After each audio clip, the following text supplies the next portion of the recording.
दोस्तों, जिंदगी के सफर में कभी कभी मुश्किलें आ जाती है तो कुछ लोग उसको हार मान लेते हैं और अपने सफर को वहीं रोक देते हैं। लेकिन वहीं कुछ लोग ऐसे होते हैं जो अपने हुनर, अपने हौसले और अपने जज्बात को उसके सामने रखकर एक ऐसी छलांग लगाते हैं और वो छलांग सफलता की छलांग होती है और उसके चर्चे जो है हमारे समाज में होते हैं।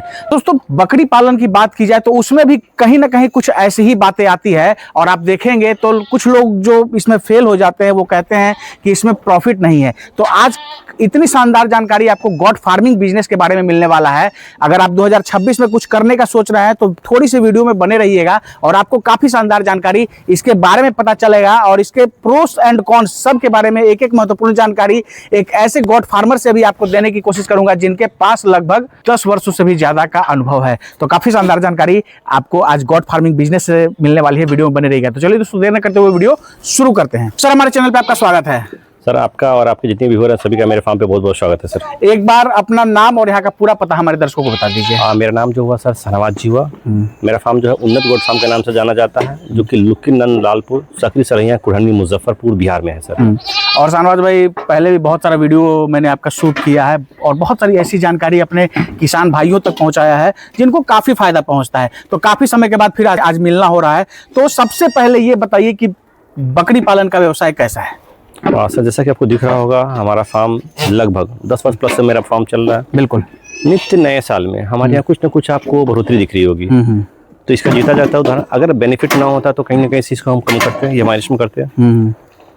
बेनिफिट है तभी इसको हम बढ़ा रहे हैं, या आज ये फार्म आज भी जीवित अवस्था में और अच्छी अवस्था में आपको दिख रही है। बिल्कुल। और पिछले 10 वर्षों से आप इस फील्ड में हैं। जी सर। और दोनों काम होता है, ब्रीडिंग और ट्रेडिंग, दोनों का काम यहाँ चलता है। जी सर। तो सबसे पहले ये बताइए कि जैसे सब जो नए लोग होते हैं और आज भी आपके फार्म में बहुत सारे लोग विजिट किए और कोई जानवर ले गए, कोई जानकारी लेने आए, तो लोगों के अंदर एक सवाल जो कॉमन रहता है कि कौन से ब्रीड से हमको फार्मिंग शुरू करना चाहिए, तो इसके बारे में बताइए। देखिए सर, सबसे पहले बात ना कि अपने बिहार में जो बकरी पालन के लिए जो पालन किया था वो मटन पर्पज से किया था। बिल्कुल। और अपने यहाँ डिमांड ना छोटी प्रजाति का है। बड़ी प्रजाति का देखा जाए तो बड़े प्रजाति का अगर पालन करते हैं तो उसका मटन वाला बच्चा नहीं खरीदता, क्योंकि उसका मीट जो होता है, टेस्ट ऑफ टंग जो होता है, उसमें उतना बढ़िया नहीं होता जितना छोटे जानवर का टेस्ट होता है। बिल्कुल। इसलिए अपने यहाँ 2 ही ब्रीड पाला जा सकता है, एक तो ब्लैक बंगाल, दूसरा बरबड़ी। इन दोनों ब्रीड पर ही काम करें नए किसान भाई, ज्यादा बेहतर होगा। बिल्कुल। और ये दोनों ब्रीड जो है मध्यम आकार की एक तरह की होती है और एकदम देसी वाला ही लुक दोनों में आता है। लगभग होती है, टेस्ट देसी की होती है। तो जैसे बिहार के अगर परिप्रेक्ष्य में बात किया जाए तो आपने बताया कि ये 2 नस्ल जो है वो करना चाहिए। अभी आपके फार्म में हम देख रहे हैं कि बहुत सारी ब्रीड है, जहां बोर भी है और बोर का भी एक आजकल ट्रेंड चल गया। जो किसान भाई हैं वो हर लोग चाहता है कि हमारे फार्म में जो है बोर है, तो एक तो बोर भी मैं देख रहा हूँ और कुछ जो है हाइब्रिड नस्ल के अच्छे जानवर आपके पास हैं। सर देखिए, यूँ देखा जाए तो हमारे यहाँ लगभग सारी ब्रीड में जाती हैं। वैसे किसान साथी जो शौकिया पर्पज से फार्मिंग करना चाहते हैं, जैसे कि जिनको है कि भैया 2-4 पीस शौक से हमको सिरोही पालना है, किसी को बोर पालना है, किसी को तोतापड़ी पालना है, तो सारी ब्रीड हमारे यहाँ मिल जाती है। क्योंकि हम सब ब्रीड लगभग पालते हैं, लेकिन सबका क्वांटिटी अलग अलग होता है। मोस्टली ज्यादातर हम लोग जो पालते हैं वो बरबड़ी और ब्लैक बंगाल पे फोकस करते हैं। बिल्कुल। थोड़ी बहुत हमारे यहाँ सिरोही मिल जाएगी, थोड़ी बहुत तोतापड़ी मिल जाएगी, बोर मिल जाएगा, सोजत मिल जाएगा। यूँ कहा जा सकता है कि ब्रीड तो सारी पाली जा सकती है अपने बिहार में। कुछ लोगों का ऐसा मंथन होता है कि नहीं, ये ब्रीड नहीं पाला जा सकता, वो ब्रीड नहीं पाला सब जा सकता है, बट अपने को ये सोचना है कि किस ब्रीड को पाले को हमें 2 पैसा अधिक मिले। बिल्कुल। तो उसके लिए बस ये दोनों ब्रीड है, बरबड़ी और ब्लैक बंगाल की संकर नस्ल। ब्लैक बंगाल में भी कोशिश करें कि अपने गांव वाली जो ब्रीड है वो ना पाले मेरे हिसाब से। उसमें हो सकता है कुछ लोगों का कमेंट है। क्रॉस ब्रीड संकर नस्ल जो होती है उसके बहुत सारे फायदे हैं, जैसे उसमें दूध अच्छे आएंगे, उसके बच्चे की ग्रोथ अच्छी आ जाएंगी। लेकिन अपने गांव वाले में दोनों माइनस पॉइंट है। एक तो उसके बच्चे तो अच्छे आ जाते हैं लेकिन उसकी ग्रोथ नहीं आती, क्योंकि उसकी माँ के पास दूध नहीं होता। ये सबसे बड़ा माइनस पॉइंट होता है। वहीं अगर हम संकर नस्ल से काम करते हैं तो हमें बेनिफिट अच्छा मिलता है सर। बिल्कुल। तो ये जो है काफी इंपॉर्टेंट बात आपने बताई कि अगर आप करना चाहते हैं अगर ब्लैक बंगाल से भी, तो क्रॉस ब्रीड की जो ब्लैक बंगाल है उससे फार्मिंग करें तो आपको अच्छा रिजल्ट देखने को मिलेगा। ये तो आपके फार्म के बारे में बात हो गई मोटा मोटी तौर पर। अब बात करते हैं जो मान लीजिए 2026 में हमारे किसान भाई अगर बकरी पालन की शुरुआत करें तो उनको किन किन बातों पे ध्यान देना है? सर देखिए, बकरी पालन में 2-3 चीज़ पर ख्याल करना। सबसे पहले उनके पास हरा चारा भरपूर होना चाहिए।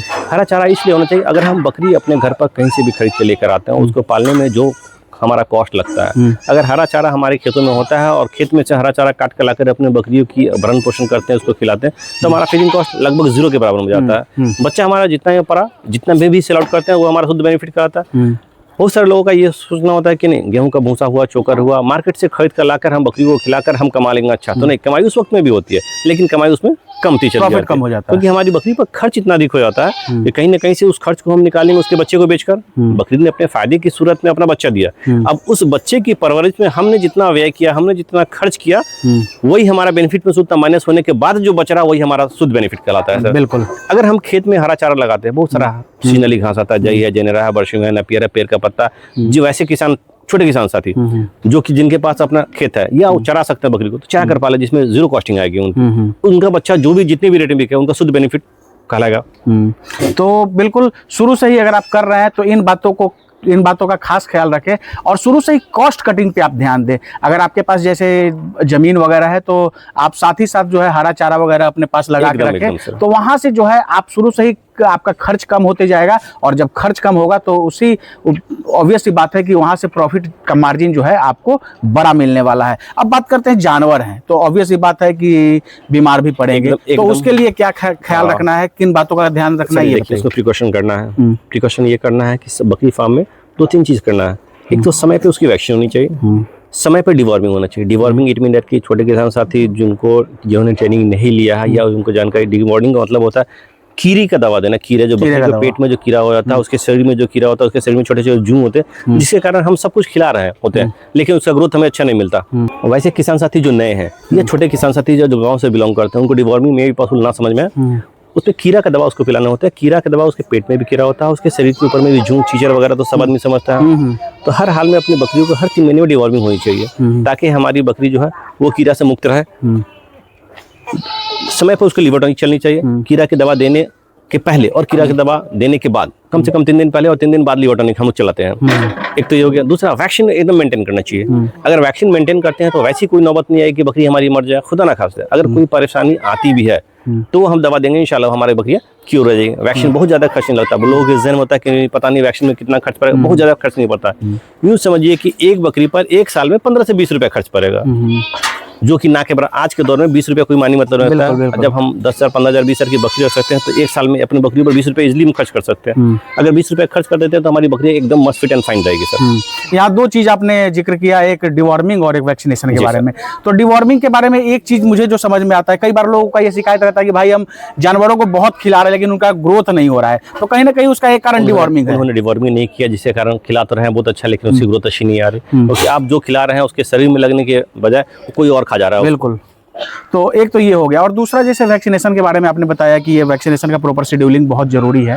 तो जैसे इस वीडियो को देश के अलग अलग हिस्सों से लोग देख रहे हैं, और बहुत सारे ऐसे हमारे किसान भाई हैं जो गांव से इस वीडियो को देख रहे हैं, तो गांव में वैक्सीनेशन वगैरह उपलब्ध नहीं हो पाता, तो इसके बारे में आप क्या कहेंगे? सॉरी सर, देखिए वैक्सीनेशन यूँ समझिए कि अब कोई गाँव नहीं रहा सर। गांव से जुड़ा कहीं ना कहीं शहर होगा, कोई भी दवा की दुकान होगी। अपने को ना बहुत ज्यादा वैक्सीन पहले होता था कि पहले हम लोग 6 वैक्सीन किया करते थे। पीपीआर, ईटी अलग करते थे, टीटी प्लस ईटी का अलग करते थे, टीटी का अलग करते थे, एफएमडी अलग, एचएस अलग करते थे, बीक्यू का अलग करते थे। अब क्या हो गया, बहुत सारी वैक्सीन कंबाइन आ गया। एक तो सबसे पहले पीपीआर कर लेना, दूसरा कर लिए ईटी प्लस टीटी एक साथ में कंबाइन आ गया, ये दूसरा वैक्सीन हो गया। तीसरा जो आ गया ट्राईवैक के नाम से आता है, रक्षा कंपनी का आता है, वो आपको एफएमडी, एचएस और बीक्यू तीनों एक साथ में कंबाइन, मतलब एक वैक्सीन किया तो हमने 3 वैक्सीन कर लिया। तो मात्र 3 वैक्सीन करना, तीनों वैक्सीन की कॉस्टिंग हमने बताई लगभग 20 रुपए आपका, 15 से 20 रुपए के बीच में आपको आ जाएगा। तो हम 20 रुपए तो खर्च कर ही सकते हैं ना, और तीनों वैक्सीन हर हाल में लगाना चाहिए किसी भी किसान साथी। बिल्कुल। और जो आपके गांव से जो लगा शहरी इलाका होगा, वहाँ जो वेटनरी शॉप होगा जहाँ पशुओं का जो दवा वगैरह मिलता है, वहाँ इजीली अवेलेबल हो जाएगा।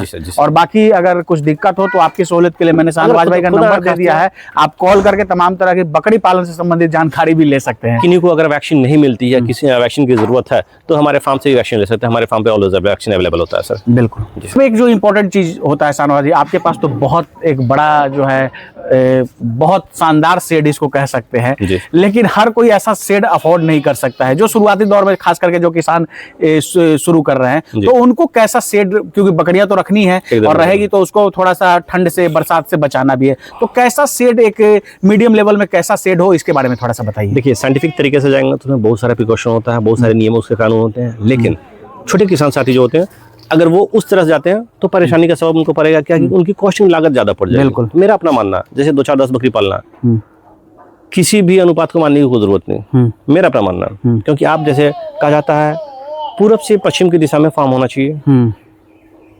हाँ, जैसा कि हमारे यहाँ भी ट्रेनिंग होती है। हम भी किसानों को जिनको नया फार्म बनाना है तो उनको हम लोग कहते हैं पूरब से पश्चिम की दिशा में, ताकि पूर्व से जो पश्चिम की दिशा में दक्षिण होते हुए जो सूर्य जाती है वो सूर्य हमारे फार्म में पड़े, बिल्कुल बराबर ना, ताकि उस फार्म की नमी जो है वो खत्म हो, कि सूर्य की किरण पड़ने के कारण बहुत सारे इन्फेक्शन वगैरह भी दूर करते हैं, हमारा फार्म जो होता है वो ड्राई रहता है। बट इसका जीता जागता उल्टा उदाहरण आपको मेरे फार्म पे, अमजद भाई थोड़ा दिखाइएगा इनको, इधर दिखाइएगा, मेरा फार्म ना उत्तर से दक्षिण की दिशा में है।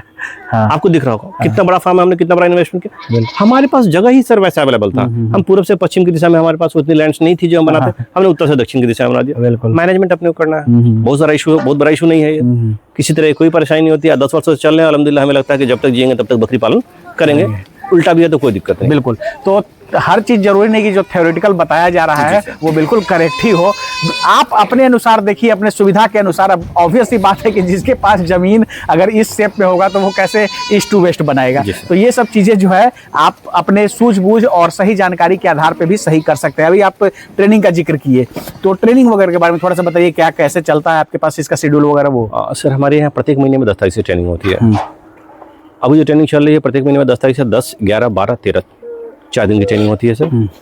हमारे यहाँ जो बकरियों के बारे में हर कुछ बताया जाता है। जैसे थोड़ा सा कुछ बता दीजिए। जैसे बकरियों को हर बीमारी के बारे में, उसके खिलाने पिलाने का सिस्टम, उसके वैक्सीन का सिस्टम, साथ में सबसे बड़ी बात क्या होती है कि हमारे फार्म पे आपको 4 दिन रहने का मौका ये मिल जाएगा कि जैसे कहा जाता है कि बिहार का सबसे अच्छा फार्म, जो कि दिख रहा होगा, मे भी हमसे भी अच्छे फार्म वाले होंगे।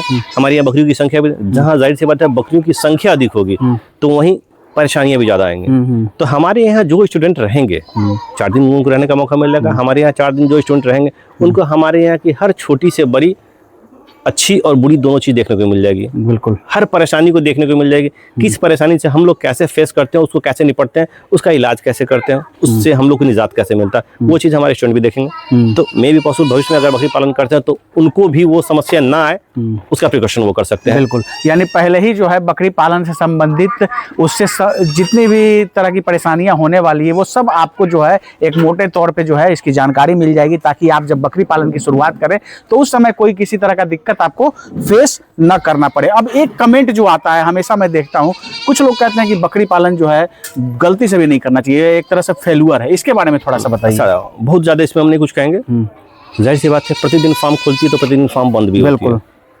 उस कतार में हम भी हो सकते थे, उस कतार में हम भी तो इंसान है। मे भी अफसोस आपने भी फार्म किया और आपका बंद हो गया, हमने फार्म खोला हमारा नहीं बंद हुआ, तो इसमें गलती आपकी या बकरी की, ये हमें बता दें आप। बिल्कुल, उसमें बकरी का तो कोई दोष नहीं ना, कोई दिक्कत। बकरी का काम सिर्फ इतना ही कि बच्चा देना, बराबर ना। उसने बच्चा दिया, अब उस बच्चे की परवरिश करना आपका धर्म बनता है, आपका कर्तव्य बनता है कि हम अपने बच्चे को, हमारे यहाँ बकरी के बच्चे जो है उसको हम किस हिसाब से परवरिश करें, कैसे बचा ले ताकि हमें बेनिफिट अच्छी मिल जाए। बिल्कुल, आपने परवरिश उसकी अच्छी नहीं की, आपकी जानकारी की कमी थी, आपके खिलाने पिलाने, देखने रखने सीखने सब कुछ का सिस्टम आपका गलत था, जिसके कारण आप उसमें फेलियर हो गए। बिल्कुल, उसमें बकरी का कहीं से दोष नहीं है।